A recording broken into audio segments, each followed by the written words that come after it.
Hey guys, it's Sid with svtperformance.com, and we're back with our 3-liter V6 Powerstroke in our 2019 F-150 Platinum.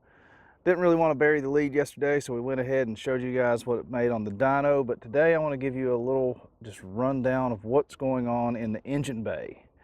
As you can see, it's pretty well crammed in here. Even though it's just a 3-liter V6, there's not a ton of space around here. But I just wanted to give you like a little tour of what's going on under the hood.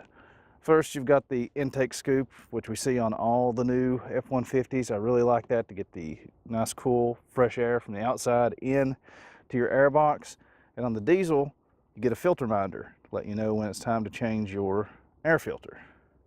Now, if you look way down here, you can see the EGR cooler is mounted on the side of the engine, which is probably a pretty good thing. That's not a terrible place to have to access it if you ever have to change it or remove it for any reason there may be. Not going to ask what reasons there may be to change or remove it, but looks like it's fairly easy to get to. As far as EGR coolers go, they're usually buried, especially if you look at like a 6.4 Powerstroke where they're over here and then up here, or a 6-liter where they're buried inside the engine, basically. That is not a terrible location for it.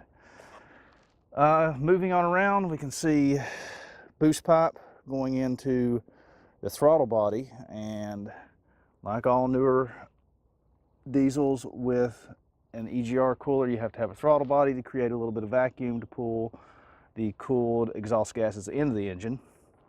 Moving on around, we can see the intake pipe is very nicely made. I doubt that there's going to be a ton of power to be gained, at least in stock form, by putting on a cold air intake. Ford's gotten really good at designing this stuff, and you can see this thing is almost like a velocity stack. It tapers down as it goes down to the turbo, which is buried down here. You can barely see it. We'll probably get under the truck at some point and take a look, see if we can find it. But yeah, you can't just see the turbo just by looking at the engine very, what's a good word for what I'm looking for? Casually. You're not going to see the turbo on a casual inspection of this engine. The other thing I like seeing is these AGM batteries that Ford's putting in a lot of the newer vehicles. The reason for that is they're so loaded down with electronics that you need the robustness of an AGM battery. Also, with the engine start-stop feature, it's going to take a lot of cranking amps to keep cranking that starter every time you come to a stoplight with this truck, because diesel, you know, you've got a turn against a lot more compression than you would a gas engine. So give me just a second. I'm going to peel off this cover and we'll take a look underneath that. Okay, we've got the little engine cover removed. It's just held on with these little rubber grommets that fit into ball studs, so it just pulls right off. And you've got a little bit of sound deadening material on the bottom of it to keep you from hearing those sweet diesel-y noises.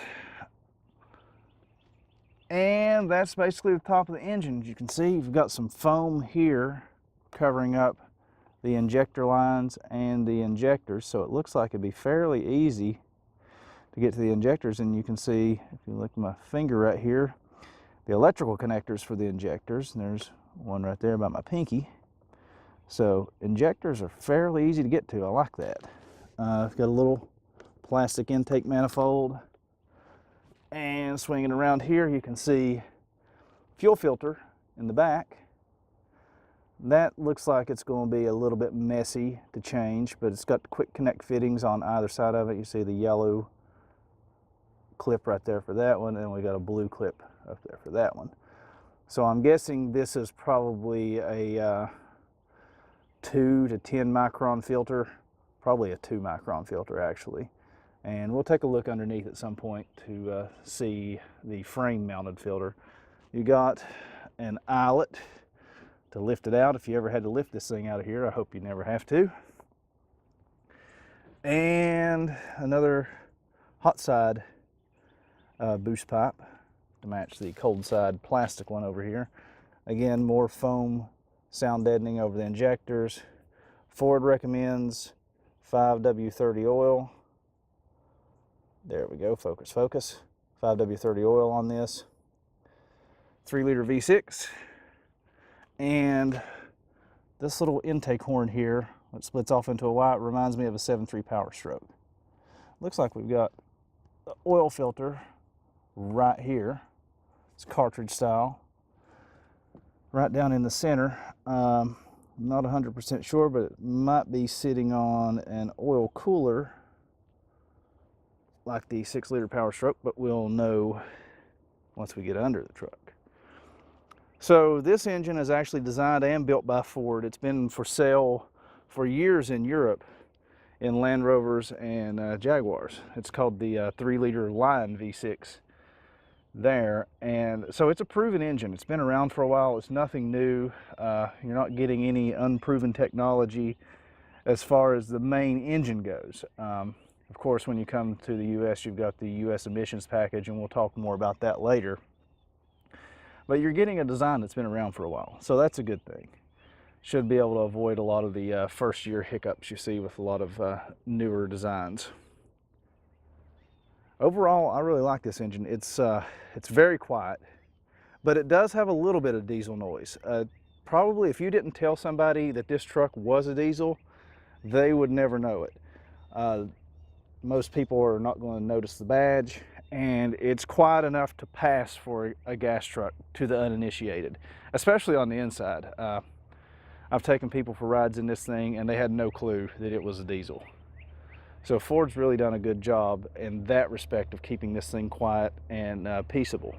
The thing I like about it, though, if you pay attention and you know what you're listening for, you do get a little bit of that diesel clatter and character from time to time, and I like that in a truck.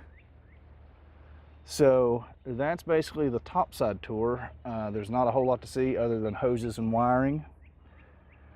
And we'll take a quick look underneath to see what the bottom side of the engine looks like. So before we crawl under the truck, there was one other thing I wanted to show you guys on the top side. As you can see, you've got the intercooler back here, but the truck has these louvers, and Ford's been putting these on a lot of vehicles for the past few years. They help with airflow and cut down on wind resistance and get you a little bit better mileage. But one thing I've noticed that this truck does is on a cold start, these louvers will close down to block off all the airflow to the radiator and intercooler and all that to help the truck warm up quicker in the morning. So that cuts down on fuel consumption, and it just helps it get the cab warmed up a little bit quicker on cold mornings. So that's a neat feature. But let's crawl underneath the truck and take a look at what's going on under there.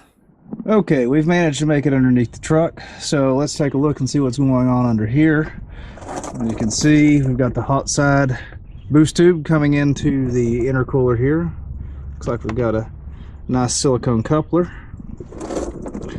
It says do not remove. Now I'm curious what's behind there. And we've got the cold side coming out. This is plastic, it looks like, with a quick connect snap ring fitting to go in to the intercooler side. Got a little support here,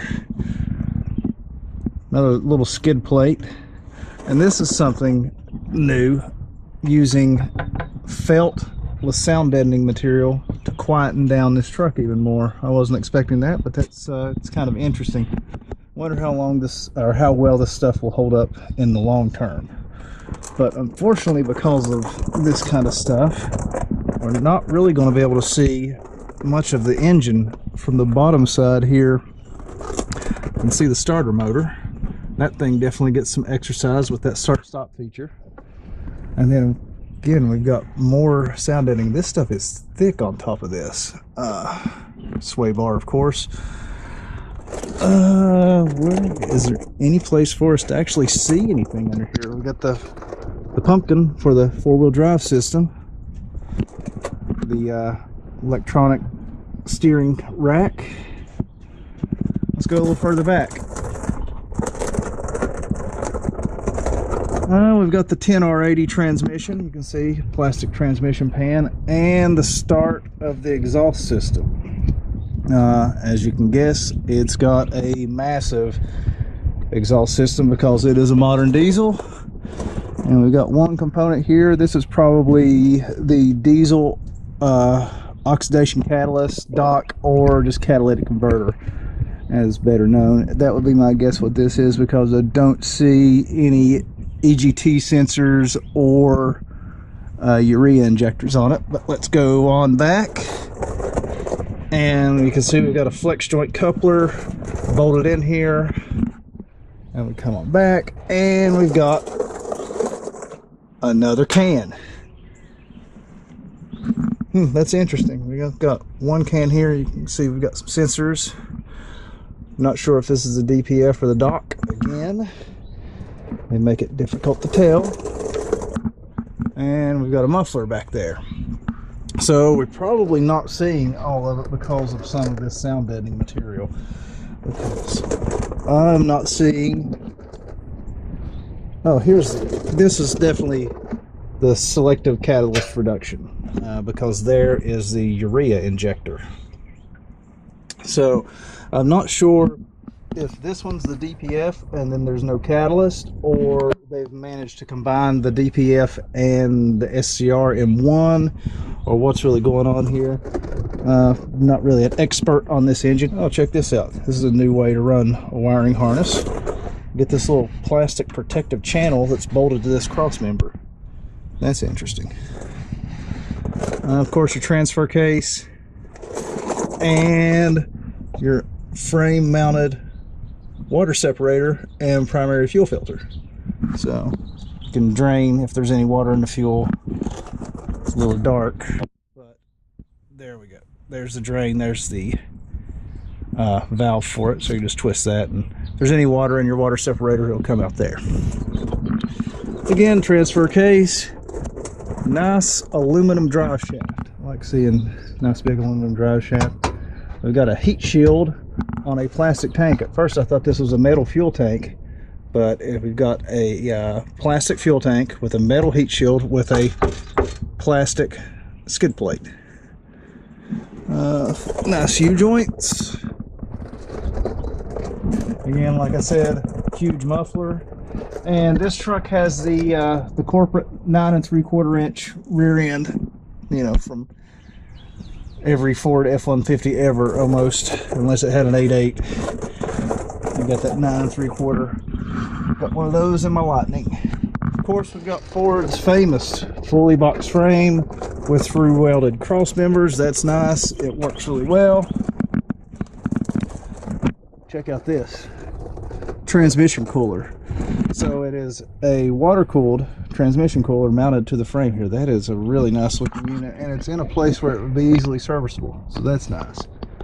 And we've got some kind of valve here for it, and I'm guessing that is a thermal regulation valve, so the transmission can heat up a little bit easier, so you're not pumping cold coolant onto your transmission fluid, because you want your transmission at a certain temperature to work most efficiently. So sometimes it needs heated, sometimes it needs cooled. But we've got the heat exchanger for the transmission here. And like I said, big 10R80 buried up in all of this sound deadening. And try to get a shot under the sound deadening. You can see this material. It's pretty nice.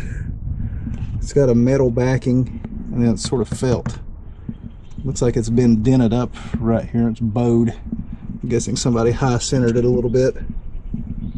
One of these other test drivers out here being crazy. I can see, oh, if I can shove this camera up here. We're on a GoPro, so the audio is probably not great.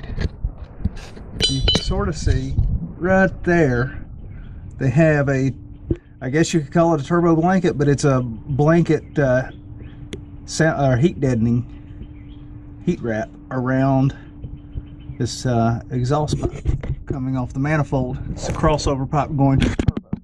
Let's go over here and see if we can see a turbo. I'm betting no. Well, sort of. It's up there. I can barely see it. It's too dark for this camera to pick it up, but it is. It's buried in here. Is that it? Oh my God. I'm not able to actually get a shot of that. I'm not able to see it from where I'm laying down here on the creeper. We'll know at some point when I look at this video. So what else have we got? We have mechanisms for the power running boards mounted on the outside of the frame rail. Let's go to the other side of the truck here. This running board's down because I have the door open to bash my head on when I crawl out from underneath this thing. So as is typical, my GoPro died, so I had to switch to a different camera, but we're pretty much done underneath the truck anyways. What I want to show you, there's the fuel tank, and then here is the diesel exhaust fluid tank, just after the fuel tank.